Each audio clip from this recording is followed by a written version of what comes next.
출애굽기 13장 17절부터 22절까지의 말씀인데 제목은 왜 이 길입니까? 라는 제목입니다. 제가 대표해서 읽어드리겠습니다. 그냥.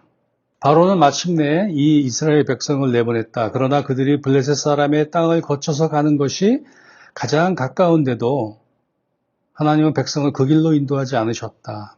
그것은 하나님이 이 백성이 전쟁을 하게 되면 마음을 바꾸어서 이집트로 되돌아가지는 않을까 하고 염려하셨기 때문이다. 그래서 하나님은 이 백성을 홍해로 가는 광야길로 돌아가게 하셨다. 이스라엘 자손은 대열을 지어 이집트 땅에서 올라왔다. 모세는 요셉의 유고를 가지고 나왔다. 요셉이 이스라엘 자손에게 엄숙히 맹세까지 하게 하며 하나님이 틀림없이 너희를 찾아오실 터이니 그때 너희는 여기에서 나의 유고를 가지고 나가거라 하고 말했기 때문이다. 그들은 숫곳을 떠나 광야 끝에 있는 에담의 장막을 쳤다. 주님께서는 그들이 밤낮으로 행군할 수 있도록 낮에는 구름 기둥으로 앞서가시며 길을 인도하시고 밤에는 불 기둥으로 앞길을 비추어 주셨다. 낮에는 구름 기둥, 밤에는 불 기둥이 그 백성 앞을 떠나지 않았다. 아멘. 여러분 운전하시다 보면 이렇게 모르는 곳을 갈 때는 항상 GPS를 켜놓고 가시잖아요. 근데 GPS를 따라가다 보면 어느 때 이렇게 팝업 창이 뜨죠. 경로 재탐색 중 이런 식으로. 그래서 다른 길로 우리를 인도하게 하는 가라고 하는 그런 사인이 뜰 때가 있어요. 그 내비게이션의 원리가 가장 가까운 그 지름길로 가는 것을 인도하는 장점이 있잖아요. 그런데 분명히 이 빠른 길로 처음에 경로를 설정을 했는데 이상하게도 돌아가라고 합니다. 처음에는 우리가 이렇게 생각하죠. 이 길이 아닌데? 이리 가면 안 되는데 우리는 알고 있는데 왜 돌아가지? 내가 뭐 잘못했나? 그런데 나중에 알고 보면 앞에 사고가 있었고 그 길이 완전히 막혀 있었다는 상황을 알게 됩니다. 근데 우리는 모르지만 그 내비게이션이 인공위성을 통해서 그 실시간으로 트래픽을 이렇게 데이터를 가지고 경로 설정을 재설정을 해주는 거예요. 근데 우리 신앙의 여정 속에서도 이런 경우가 있어요. 왜 이 길입니까? 우리가 걸어가는 길이 왜 이 길입니까? 분명히 빠른 지름길이 있는데 왜 이렇게 돌아가게 하십니까? 쉽고 편한 길이 있는데 왜 이렇게 더 힘든 길로 돌아가게 하십니까? 도대체 이해가 되지 않는 길로 왜 가라 하십니까? 이런 질문들을 우리 스스로 할 때가 있잖아요. 그런데 오늘 함께 제가 읽어드렸던 이 본문의 이스라엘 백성도 동일한 상황을 맞닥뜨렸어요. 이제 이스라엘 백성들은 애굽을 막 탈출해서 자유를 얻었어요. 애굽에서 이제 해방을 만끽하고 이제 하나님이 가라 하신 그 가나안 땅으로 가게 됩니다. 그런데 하나님은 빠르게 갈 수 있는 그 길로 인도하지 않으셨어요. 오늘 본문의 내용이 그거잖아요. 17절. 바로는 마침내 이스라엘 백성을 내보냈다. 그 완악했던 이 바로 왕이 10번의 재앙을 맞이하고 장자가 죽는 그 재앙을 맞이하고 나서는 이스라엘 백성들을 보내줍니다. 그러나 그들이 블레셋 사람들의 땅을 거쳐서 가는 것이 가장 가까운데도 하나님은 백성은 그 길로 인도하지 않으셨다. 그것은 하나님이 이 백성이 전쟁을 하게 되면 마음을 바꿔서 이집트로 돌아가지는 않을까 하고 염려하셨기 때문이다.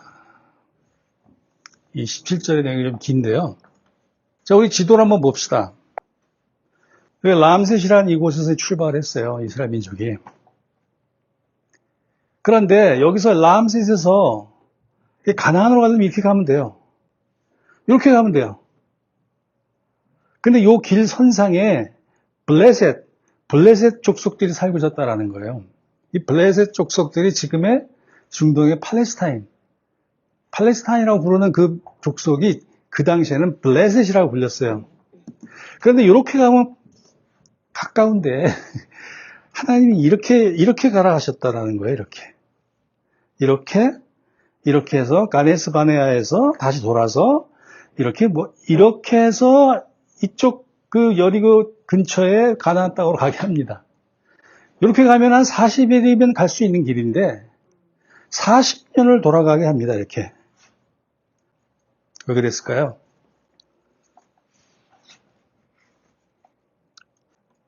가장 빠른 길을 놔두고 가장 가까운 길을 놔두고 사람들은 그 블레셋 길로 가는 것이 가장 합리적인 길이라고 생각을 했어요. 누가 봐도 그게 정당해 보였어요. 그런데 하나님은 그 길을 의도적으로 피해가게 하셨어요. 왜입니까? 17절에 보니까 이 백성이 전쟁을 보면 마음을 돌이켜 애굽으로 돌아갈까 하였습니다. 그러니까 이 이스라엘 민족은 400년 동안 애굽에서 종살이 했잖아요. 그러니까 전쟁을 해본 적이 없어요. 400년 동안. 노예로 있었기 때문에. 그렇기 때문에 이 블레셋, 아주 호전적인 족속이었는데 이 땅을 지나가려면 그 블레셋과 전쟁을 했어야 됐어요. 그렇기 때문에 전쟁을 만나면 마음을 돌이켜서 애굽으로 돌아가면 최소한의 안전은 보장되잖아요. 그렇기 때문에 애굽으로 다시 돌아가지는 않을까. 그것을 염려하셨던 거예요, 하나님은. 여기서 우리는 하나님의 마음을 엿보게 됩니다. 하나님은 길을 모르셔서가 아니라 우리의 마음을 너무 잘 알고 계신 거예요. 그래서 그 일을 피하신 거예요. 피하게 하신 거예요. 우리는 살면서 종종 이렇게 생각해요. 나는 괜찮다. 나는 이제 이런 정도의 믿음을 가지면 살 수 있어. 나는 다시는 그 자리로 돌아가지 않겠다. 옛날의 모습으로 돌아가지 않겠다. 하나님은 우리의 마음을 다 아십니다. 우리는 생각보다 쉽게 흔들립니다. 우리 아까 찬양 부른 것처럼 하나님 상한 갈대를 꺾지 않으세요. 우리가 마음이 쉽게 흔들리는 걸 알고 계시다라는 거예요. 우리는 생각보다 빨리 두려워합니다. 우리는 생각보다 아주 자주 과거로 돌아가고 싶어하는 존재예요.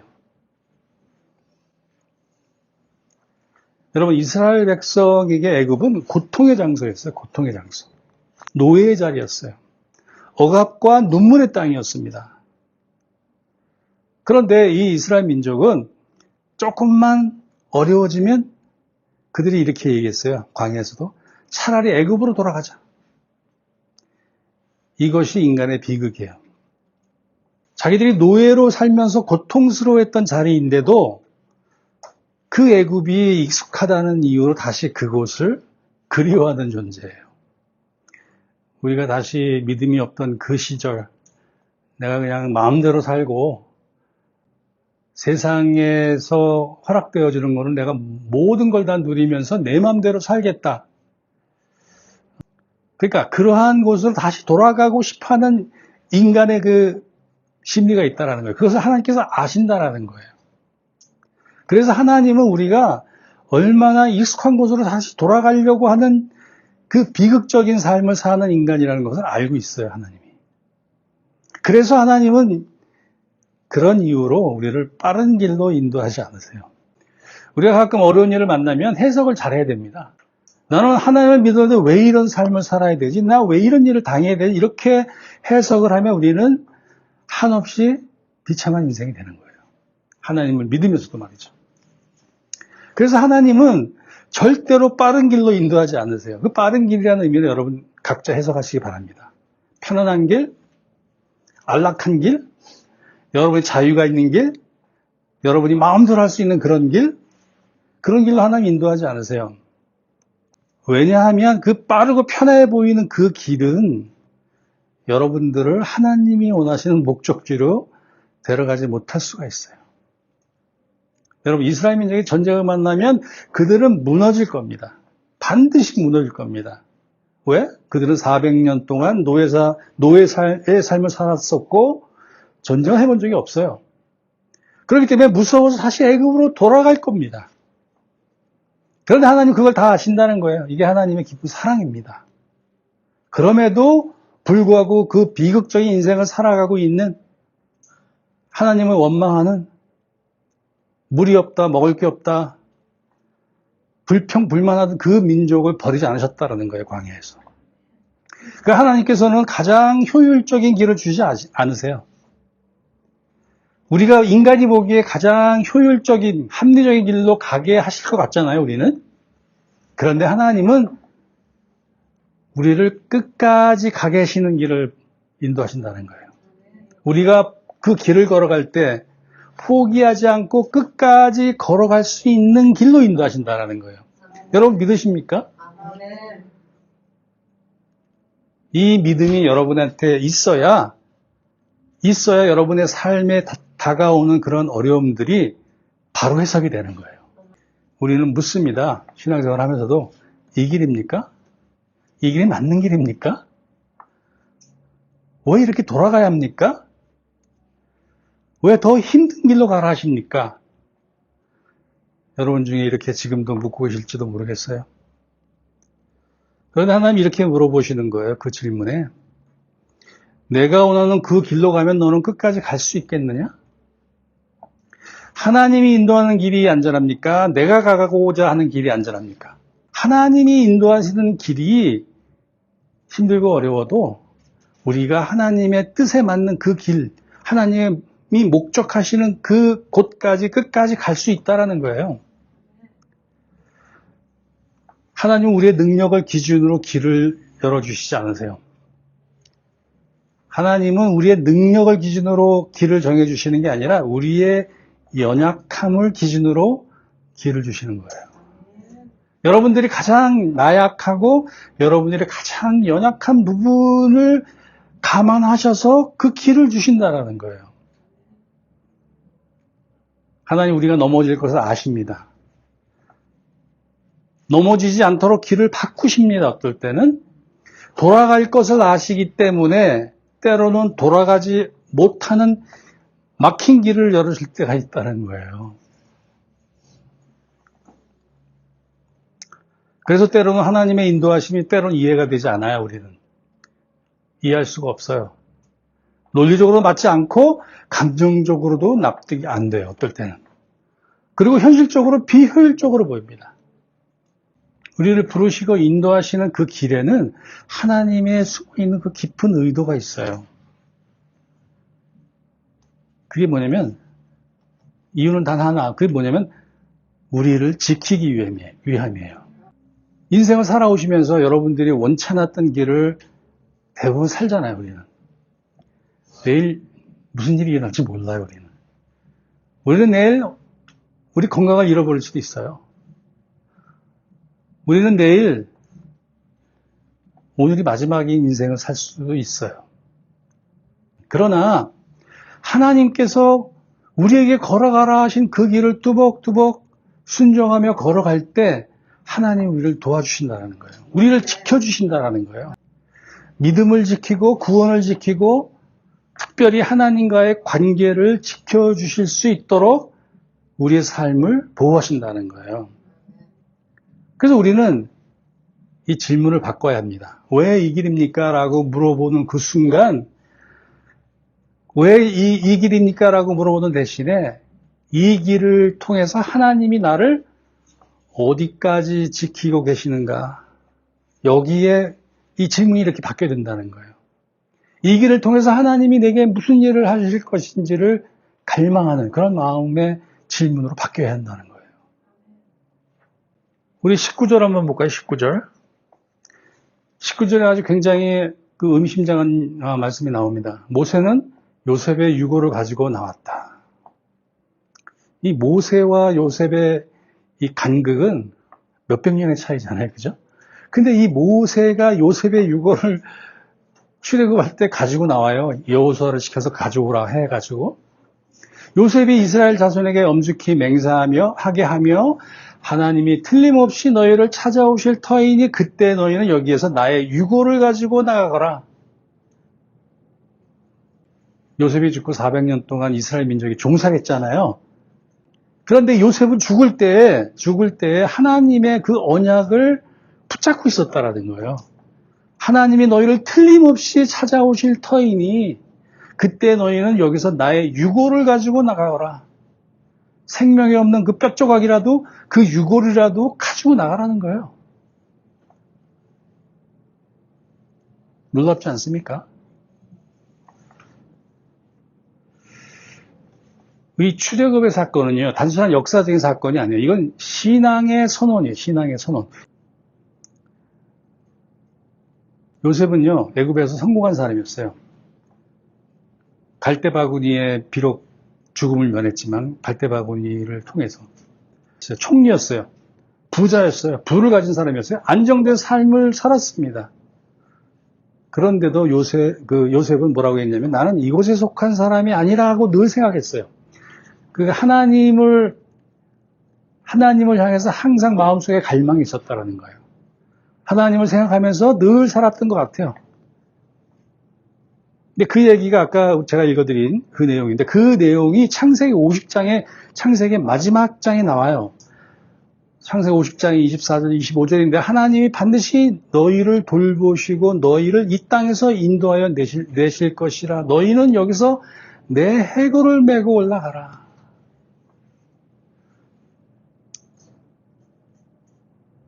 생명 없는 가치 없는 그 유골이라도 나는 하나님이 지시하는 땅으로 가겠다는 거예요. 그래서 이 요셉의 유언은요, 이게 어떤 요셉 개인의 유언이 아니라 이스라엘 민족 전체에게 맹세시킨 거예요, 이거는. 맹세시킨 요셉의 유언. 그러니까 이것은 하나님의 언약을 기억하라는 위대한 선언인 것입니다. 그 모세와 요셉의 간격이 400년이잖아요. 그런데 어떻게 모세가 이 요셉의 유언을 알았느냐. 그런데 이 히브리서에 뭐라고 기록되어 있냐면 믿음으로 모세는 장성하여 바로의 공주의 아들이라 칭함을 받기를 거절하고 도리어 하나님의 백성과 함께 고난받기를 잠시 죄악의 낙을 누리는 것보다 더 좋아했다 이렇게 기록되어 있어요. 그러니까 이 모세의 마음에는 이 요셉의 마음이 공존했다는 거예요. 그러니까 이방 민족에게 공주의 아들이라고 칭찬받는 거 그거는 거절할 수 있지만 하나님의 백성과 함께 고난받기를 죄악의 낙을 누리는 것보다 더 좋아했다. 이게 이 모세의 성품이 드러나는 이 말씀인데 이것을 통해서 요셉의 유언이 이 모세에게도 이 이스라엘 민족 쪽으로 전해져 내려왔다는 것, 그것을 기억했다라는 거예요. 여러분 이게 믿음입니다. 믿음이 계승되는 거예요. 400년이 아니라 4000년이 지나도. 여러분 믿음은 지금 우리가 어디 사느냐가 아니에요. 믿음은 어디를 바라보고 사느냐입니다. 모세나 요셉이나 파란만장한 인생을 살았잖아요. 그런데 그들이 자기 고향을 떠나고 가족을 떠났지만 그들은 항상 하나님의 나라를 바라봤어요. 특별히 요셉은 죽으면서도 자신의 현재를 바라보지 않고 하나님의 약속을 기억하고 믿었습니다. 그래서 모세는 하나님께서 약속하신 그 언약을 끝까지 신실하게 지키실 것을 믿었어요. 자, 21절로 이제 말씀으로 다시 돌아갑니다. 21절에 보니까 주님께서는 그날 그들이 밤낮으로 행군할 수 있도록 낮에는 구름 기둥으로 앞서가시며 길을 인도하시고 밤에는 불 기둥으로 앞길을 비추어 주셨다. 하나님 분명히 말씀하셨어요. 낮에는 구름 기둥, 밤에는 불 기둥으로. 한순간도 떠나지 않으십니다. 그런데 이상해요. 하나님이 함께 계신데도 길은 여전히 쉽지 않아요. 하나님이 함께 계신데도 그 길이 고통이었어요. 그래서 그들은 질문합니다. 하나님께. 하나님이 함께 계시는데도 왜 이 길이 이렇게 힘듭니까?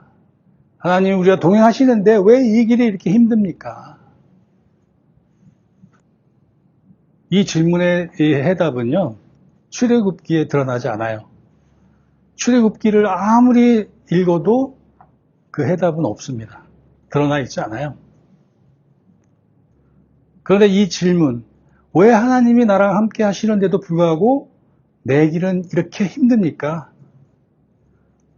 이 길의 완전한 답은 예수 그리스도의 십자가에서 드러납니다. 예수님도 우리와 같은 길을 가셨어요. 예수님에게 가장 빠른 길이 있었어요. 예수님 하나님이셨잖아요. 병자를 고치고 5천 명을 먹이시고 그런 이적을 행하지 않으셔도 하나님이셨잖아요. 그냥 하늘 가르고 심판하시면 됐을 수 있었는데 그렇게 하지 않으셨잖아요. 그러니까 자신의 고통이 없이도 우리를 구원할 수 있는 길이 분명히 있었어요. 그러나 예수님은 그 길을 선택하지 않으셨다라는 거예요. 여러분 기억나십니까? 겟세마네 동산에서 예수님이 기도하셨잖아요. 이 잔을 내게서 지나가게 하시옵소서. 이게 인간의 본능이에요. 그런데 예수님이 곧 이렇게 말씀하십니다. 그러나 내 뜻이 아니라 아버지의 뜻대로 하옵소서. 질문이 바뀌었잖아요. 아버지 다른 길은 없습니까? 이렇게 인간적으로 고뇌를 느꼈지만, 고뇌를 토로했지만, 예수님이 곧 내 뜻이 아니라 아버지의 뜻대로 하옵소서. 그러니까 예수님은 가장 고통스러운 길, 십자가의 길을 선택하셨어요. 왜입니까? 왜 그렇습니까? 그 길만이 생명의 길이기 때문이에요. 그 길만이 우리를 대속할 수 있는 길이었기 때문입니다. 예수님이 그 길을 가지지 않으셨으면 우리의 죄는 대속받을 수가 없잖아요. 그렇기 때문에 예수님은 인간적으로 고뇌를 느끼시고 고통스러워 하셨지만 결국 아버지의 뜻대로 하시옵소서라는 순종의 길을 가신 거예요. 우리의 삶도 결국 같은 길이에요. 같은 길. 예수님과 같은 길. 여러분 출애굽기에 등장하는 이 광야의 길은요. 광야의 이 사건은 그냥 단순한 역사적인 사건이 아니고 이 이스라엘 민족이 걸어갔던 그 40년의 그 길은 십자가를 향한 그림자였어요. 우리를 그런 길로 인도하고 계시는 거예요. 하나님 함께 하시죠? 낮에는 구름 기둥, 밤에는 불 기둥으로. 그런데 하나님 함께 계시는데 우리가 종종 이해되지 않는 때가 있잖아요. 너무 고통스러울 때 있잖아요. 그래서 다시 돌아가고 싶어질 때가 있다는 거예요. 그 순간 우리는 묻습니다. 또 왜 이 길입니까? 하나님이 말씀하시죠. 그 길이, 네가 가고 있는 그 길이 너를 살리는 길이다. 여러분이 감당하고 있는 그 어려운 고통, 힘든 일, 그것이 여러분 살리는 길이에요. 십자가는 가장 느린 길처럼 보입니다. 그러나 가장 확실한 길이에요. 십자가는 가장 고통스러운 자리이지만 가장 영광스러운 자리예요. 여러분 믿음이 무엇입니까? 믿음은 우리가 가는 길을 이해하는 게 아니에요. 내가 왜 이런 길을 가야 하지? 라는 내 길을 이해하는 것이 믿음이 아니라 그 길에서 정답을 찾는 거예요. 그 길을 걸어가면서 정답을 찾는 거예요. 무슨 정답? 하나님이 우리를 인도하시는 분이시다라는 하나님의 신뢰를 우리가 우리의 길을 가면서 찾는 거예요. 이스라엘 민족은 길을 몰랐어요. 400년 동안 애굽 안에서 살았기 때문에. 그런데 그들은 구름을 따라갔어요. 우리도 마찬가지예요. 광야는요, 동서남북을 분간할 수가 없어요. 낮에는 목이 타는 갈증을 느낄 만한 더위, 밤에는 얼어 죽을 만큼의 추위, 사방을 둘러봐도 동서남북을 가늠할 수가 없었어요. 그렇기 때문에 구름을 따라갔던 거예요, 이스라엘 민족은. 우리도 마찬가지입니다. 우리는 우리의 인생을 다 이해할 수가 없어요. 어느 누구도 자신이 살고 있는 그 인생을 다 이해하지 못합니다. 왜 이런 길을 가는지 모를 때가 많다는 거예요. 그래서 우리는 답을 찾을 수가 없어요. 그런데 우리가 답을 찾을 수 없는데 우리가 십자가를 바라보면 그 답이 서서히 보이기 시작합니다. 여러분 십자가를 바라보시기 바랍니다. 왜냐하면 거기 하나님의 사랑이 나타나 있기 때문이에요. 하나님은 결코 나를 버리지 않으신다. 하나님은 나를 끝까지 사랑하신다. 라는 것이 십자가에 나타나 있기 때문이에요. 그래서 우리는 믿습니다. 하나님은 지금도 나와 함께 하신다. 하나님은 약속을 반드시 이루신다. 그래서 여러분들의 질문이 바뀌어야 돼요. 인생을 향한 여러분들의 질문. 왜 이 길입니까? 이제는 여러분들이 이 길이 십자가의 길이라면 나는 따르겠습니다. 요셉이 말했어요. 요셉이 유언을 남겼잖아요. 하나님의 약속은 반드시 이루어진다. 여러분 예수님의 십자가는 말합니다. 그 약속은 이미 시작되어졌고 이루어졌다. 요셉은 뼈를 남겼어요. 근데 예수님도 약속을 남기셨는데요. 마태복음 28장 20절을 보니까 볼지어다 내가 세상 끝날까지 너희와 항상 함께 있으리라. 우리에게 하신 말씀이잖아요. 우리에게 하신 약속이시잖아요. 그래서 우리가 가는 길이 아무리 어렵고 힘들고 힘든 길이라도 우리 예수님과 같이 가고 있는 거예요, 지금. 예수님 뭐라고 그러십니까? 나는 너를 버리지 않고 이 길 끝까지 너와 함께 가겠다. 라고 하시는 거예요. 그런 예수님의 음성을, 그런 하나님의 음성을 듣는 여러분 모두가 되시길 축복합니다. 기도하겠습니다. 하나님 아버지 감사합니다. 우리가 인생을 살아갈 때 이해할 수 없는 길을 걸어갑니다. 우리가 불평하기보다 믿음으로 서게 하시옵소서. 요셉처럼 약속을 붙드는 사람이 되게 하시옵소서. 예수님처럼 십자가의 길을 따라 피하지 않게 하시옵소서. 왜 이 길입니까? 라는 질문이 주님 이 길을 따라가겠습니다. 라는 고백으로 바뀌게 하시옵소서. 예수 그리스도 이름으로 기도하옵나이다. 아멘.